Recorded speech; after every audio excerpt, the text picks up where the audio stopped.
আমার মতো যারা মাছ খেতে একেবারেই ভালোবাসেন না তাদের সামনে মাছের কিমার এই প্লেটটা যদি ধরি নিমেষেই প্লেট কিন্তু খালি হয়ে যাবে, এটা কিন্তু হালফ করে বলতে পারি। মাছের কিমা, আজকের রেসিপি হলো মাছের কিমা।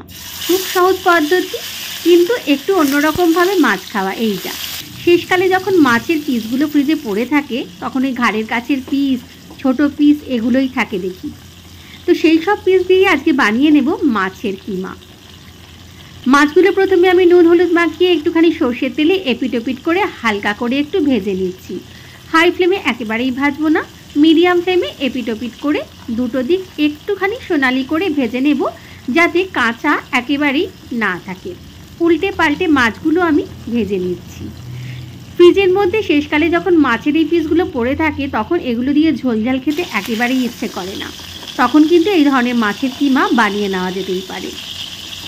মাছগুলো সুন্দর ভাজা হয়ে গেছে, তুলে নিচ্ছি। এর থেকে বেশি আমি আর একেবারেই ভাজবো না, কেননা মাছগুলো পরে আরও একবার আমি ফ্রাই করব।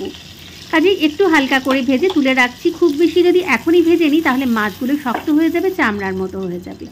সুন্দর করে সোনালি করে ভাজা আমার হয়ে গেছে। এইবারে মাছের কাঁটাগুলো ছাড়িয়ে আমি এরকম গুঁড়ো গুঁড়ো করে নিয়েছি। কাঁটাগুলো ছাড়ালেই মোটামুটি এরকম হয়ে যাবে। একটুখানি হাত দিয়ে, যেগুলো বড় টুকরো বেরিয়ে আসবে, হাত দিয়ে একটু গুঁড়ো গুঁড়ো করে নিলেই হবে।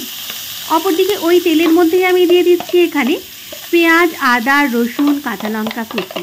সবগুলো আমি চপারে বেশ ভালো করে চপ করে নিয়েছি। এইবারে এটা তেলের মধ্যে আমি ভালো করে ভেজে নিচ্ছি। খুব বেশি তেলের ব্যবহার কিন্তু একেবারেই করিনি, যেটুকু তেল ছিল মাছ ভাজার পর সেই তেলটাতেই ভেজে নিচ্ছি। দিয়ে দিচ্ছি এবারে সামান্য পরিমাণে টমেটো, একটা ছোট সাইজের টমেটো কুচি দিয়েছি। দিয়ে দিচ্ছি সামান্য নুন, যাতে টমেটোটা একটু নরম হয়ে যায় তাড়াতাড়ি। মিডিয়াম টু হাই ফ্লেমে এবারে ভালো করে নেড়ে চেড়ে নেব যতক্ষণ না পর্যন্ত টমেটো আর পেঁয়াজগুলো সফট হয়ে যায় ততক্ষণ। হাই ফ্লেমে, খুব বেশি হাই ফ্লেমে একেবারেই ভাজবো না, মিডিয়াম টু হাই ফ্লেম করে ভাজতে থাকবো।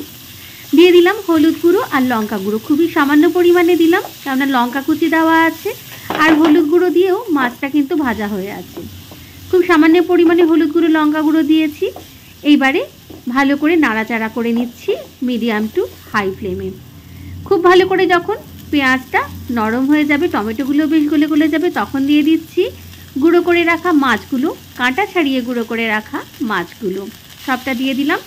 এইবারে পেঁয়াজ, আদা, রসুন, কাঁচা লঙ্কা কুচির সাথে মাছটা খুব ভালো করে নেড়ে চেড়ে নেব।